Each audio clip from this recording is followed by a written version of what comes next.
할렐루야, 사랑 축복합니다. 3월 16일 화요일 새벽기도 오신 여러분들을 주님의 이름으로 사랑을 축복합니다. 기도하고 새벽 시간 하나님께 올려드렸으면 좋겠습니다. 기도하겠습니다. 내가 주의 성전을 향하여 예배하며 주의 인자하심과 성실하심으로 말미암아 주의 이름에 감사하오리니 이는 주께서 주의 말씀을 주의 모든 이름보다 높게 하셨음이라. 아멘. 사랑과 은혜가 많으신 하나님, 주의 성전에 나와 예배하는 시간들이 빨리 돌아올 수 있도록 은혜 허락하여 주시옵소서. 코로나가 소멸되어지고 함께 교제하고 함께 은혜 나누고 함께 찬양하고 함께 예배하는 그 함께 할 수 있는 그 모든 것들을 빨리 이 교회 안에서 할 수 있도록 하나님께서 은혜 허락하여 주시옵소서. 코로나 때문에 많이 힘들고 어렵습니다. 그러나 지치지 않게 하시고 쓰러지지 않게 하시고 포기하지 않게 하시고 이 코로나 이 시간마저도 이기게 하시는 하나님의 은혜를 우리 모두가 경험할 수 있도록 은혜 허락하여 주시옵소서. 감사드리며 거룩하신 예수님의 이름으로 간절히 기도합니다. 아멘. 할렐루야, 사랑 축복합니다. 새벽을 깨우신 성도님들에게 하나님의 은혜와 은총이 더하시기를 주님의 이름으로 간절히 축원합니다. 오늘은 누가복음 18장 31절부터 43절까지 말씀인데요.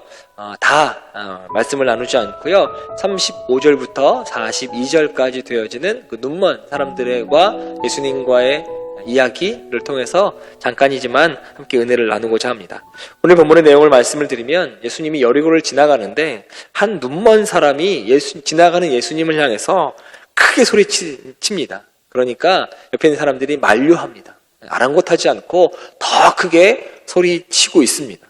그러자 예수님이 무슨 일인가 해서 그 눈먼 사람에게 다가가서 내가 무엇을 해주길 바라느냐 라고 예수님이 물어보시니까 그 눈먼 사람이 이렇게 이야기합니다. 주님, 보기를 원합니다 라고 이야기하니까 예수님이 내 믿음이 너를 구원하였다 라고 대답해 주시죠.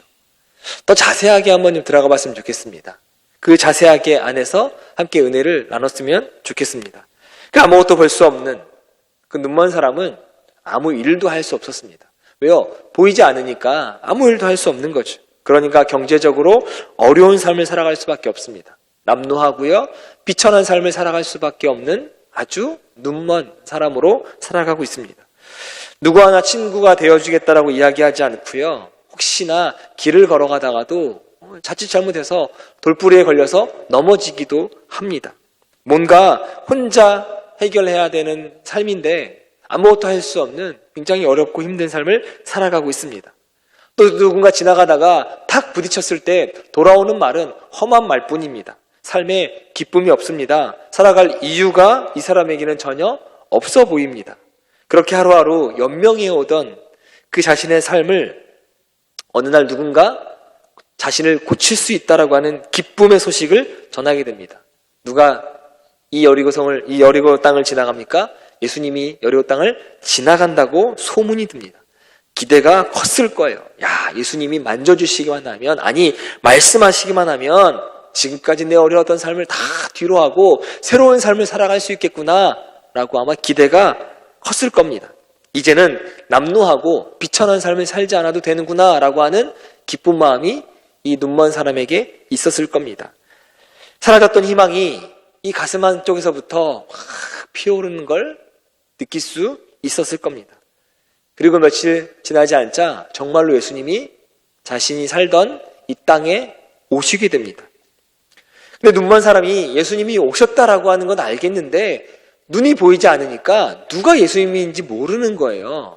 예수님이 직접 이 사람에게 찾아오지 않는 이상 자신이 직접 찾아가기가 굉장히 어렵다고 하는 거죠. 그러니까 자신을 노출시키기 위해서, 자신이 내가 여기 있다, 내가 당신을 기다렸다 라고 하는 그 의미로 소리 높여 이렇게 고백합니다. 다윗의 자손 예수님, 나를 불쌍히 여겨 주시옵소서 라고 고백해요. 그러자 주변 사람들이 만류하기 시작합니다. 왜 그러느냐? 어디 사람 같지도 않은 것이 소리 지르느냐? 야, 너는 이런 기회도 받을 자격이 없다 라고 하면서 조용히 해, 가만히 있어 라고 하면서 아마 꾸짖었을 것 같아요. 그럴수록 그 눈먼 사람은 더 더 큰 소리로 부르짖습니다. 다윗의 자손 예수님이여 나를 불쌍히 여겨주십시오. 몇 번이고 소리쳤을 거예요. 여기 39절 주님을 향해 부르짖다, 소리 지르다 라고 번역된 이 헬라어 진짜 뜻이 뭐냐면 본래요 까마귀 떼가 떠드는 소리를 나타낼 때 쓰는 단어를 여기에 썼어요. 그러니까요 이 눈먼 사람은 사람들이 막 꾸짖자 더욱 소리를 지릅니다. 어떻게 해요? 거의 동물 비명에 가까운 소리를 질렀다라고 하는 겁니다. 악을 쓰고요 절규하면서 다윗의 자손 예수여 나를 불쌍히 여겨주십시오 라고 하는 큰 소리로 동물이 거의 절규하는 악을 쓰는 것처럼 예수님을 부릅니다. 그 절규가 주님의 귀에 들립니다. 주님이 그리고 찾아오시죠. 성공한 겁니다. 여기 중요한 영적인 교훈이 하나 담겨 있습니다. 바로 우리가 환난을 당해서 주님께 간구하는 중에 더욱 어렵고 곤란한 일을 당해도 여러분 낙심하지 말고 끝까지 예수님에게 기도하시고 부르짖고 간구하시는 여러분 되시기를 주님의 이름으로 부탁을 드립니다. 불행한 일을 당하면 성도들은 당연히 예수님께 부르짖어야 됩니다. 우리가 해결할 수 없잖아요. 내가 해결할 수 없잖아요. 그 모든 문제 해결자 되시고 문제를 풀어주실 분은 주님이십니다. 그런데 기도하고 또 간구해도 응답이 속히 오지 않을 때가 문제인 거지. 불행만 더 닥칠 때가 문제이다라고 하는 거지. 그래서 뭐 하게 됩니까? 낙심하게 되고 부르짖는 걸 더 하지 않게 됩니다. 여러분, 만일 우리가 낙심해서 하나님께 간구한 일을 그만두면 곧 이건요 사단의 계략에 넘어가는 것밖에 되지 않는다라고 하는 겁니다. 사단은요 어떻게 해서든 우리가 하나님께 기도하는 걸 막는 걸 좋아합니다. 사단은요 성도가 고난 가운데서도 낙심하지 않고 주님을 의지하고 신뢰하고 소망 갖는 걸 싫어합니다. 그러므로 불행이 연속적으로 겹친다고 해도 기도하는 걸, 간구하는 걸 멈추지 않는 여러분 되시기를 주님의 이름으로 축원합니다. 사랑하는 성도 여러분, 주님은 성도가 어려운 일을 만나 부르짖으면 반드시 그 간구 소리를 들으시고 돌아보시고 우리를 기억하시는 분이십니다. 예레미야 33장 3절 말씀에 너는 내게 부르짖으라 내가 내게 응답하겠고 내가 알지 못하는 크고 비밀스럽고 은밀한 일들을 내게 보이리라 말씀하셨습니다. 또 마태복음 7장 11절 말씀에 너희가 악한 자라도 좋은 것으로 자식에게 줄 알거든 하물며 하늘에 계신 너희 아버지께서 구하는 자에게 좋은 것으로 주시지 않겠느냐라고 말씀하고 계세요. 주님은 우리로 더욱 주님만 의뢰하고 주님께 간구하도록 하기 위해서 응답을 지연시키거나 더 불행한 처지에 빠지도록 허용하는 예가 있습니다. 기도해도 불행이 닥치고요. 기도해도 이 기도가 빨리 해결되지 않을 때가 있다라고 하는 거죠. 근데 여러분은 우리의 기도를 못 들으시는 것이 아니라 안 들으시는 것이 아니라 바로 우리를 연단시키는 방법 중에 하나가 이거라고 하는 겁니다. 우리가 너무 쉽게 기도해서 너무 쉽게 응답받으면 마치 내 힘으로 내 문제를 내가 해결한 줄 알고 우리는 교만해질 수 있기 때문에 하나님이 우리 그 교만을 꺾으시기 위해서 조금 늦추시고 조금 딜레이 시키시고 그리고 불행이 연속 가운데 있지만 분명히 하나님께서 우리에게 응답하실 줄 믿고 기도하시는 여러분 되시기를 바랍니다. 고린도후서 1장 8절에서 10절 말씀에 그러므로 오직 주님의 권능과 은혜만을 의뢰하도록 환난에 환난을 더하시는 경우가 있습니다 라고 고백해요. 환난에 환난을 더한대요. 왜요? 권능과 은혜만을 의뢰하도록 권능과 은혜만을 의지하도록 하나님의 능력만을 의지하도록 하나님의 자비하심만을 의지하도록 하나님의 선하심을 의지하도록 하나님의 전능하심을 의지하도록 환난과 환난을 더하실 수 있다라고 하는 것이죠. 그러므로 불행한 일을 연속적으로 당한다 할지라도 기도를 쉬지 않는 여러분 되시길 바랍니다. 기도를 멈추지 않는 여러분 되시기를 바랍니다. 그럴 때일수록 더 기도하셔서 기도의 은사를 얻고 참된 믿음을 지닌 성도로 인정받음을 통해서 하나님께 나아가시는, 그래서 그 기도가 응답되시는 여러분 되시기를 주님의 이름으로 간절히 축원합니다. 지금 성전 방문 1시간씩 기도하는 것 5번 이번 주부터 하고 있습니다. 기도를 멈추지 마라 라고 하는 주제입니다.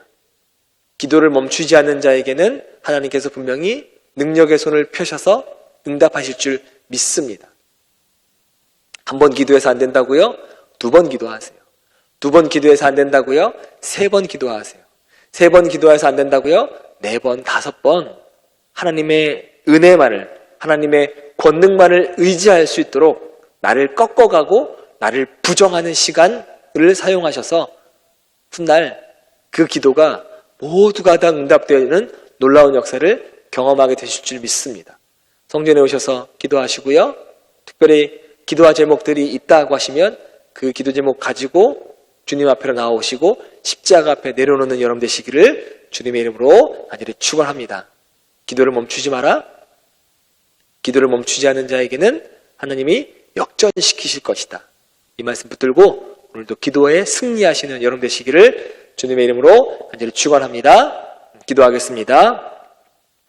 사랑과 은혜가 많으신 하나님, 다윗의 자손 예수여, 나를 불쌍히 여겨주십시오 라고 큰 소리로 고래고래 소리 지르고 악을 쓰고 절규하며 주님 앞에 나아갔던 그 눈먼 사람처럼 오늘도 주님 앞에 절규하는 마음으로, 악을 쓰는 마음으로, 간절한 마음으로 주님의 권능과 주님의 은혜만을 사모하는 마음으로 나와 기도하는 사랑하는 약대 모든 성도님들의 기도 제목들 위에 응답되어진 놀라운 역사가 있게 도와 주시옵소서.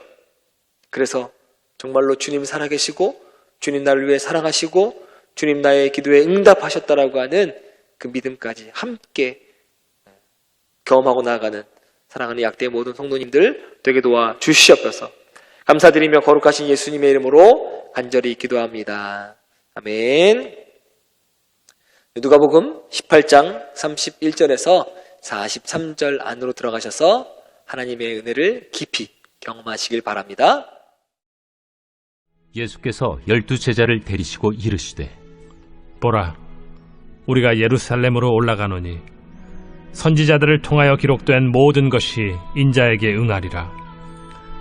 인자가 이방인들에게 넘겨져 희롱을 당하고 능욕을 당하고 침뱉음을 당하겠으며 그들은 채찍질하고 그를 죽일 것이나 그는 3일 만에 살아나리라.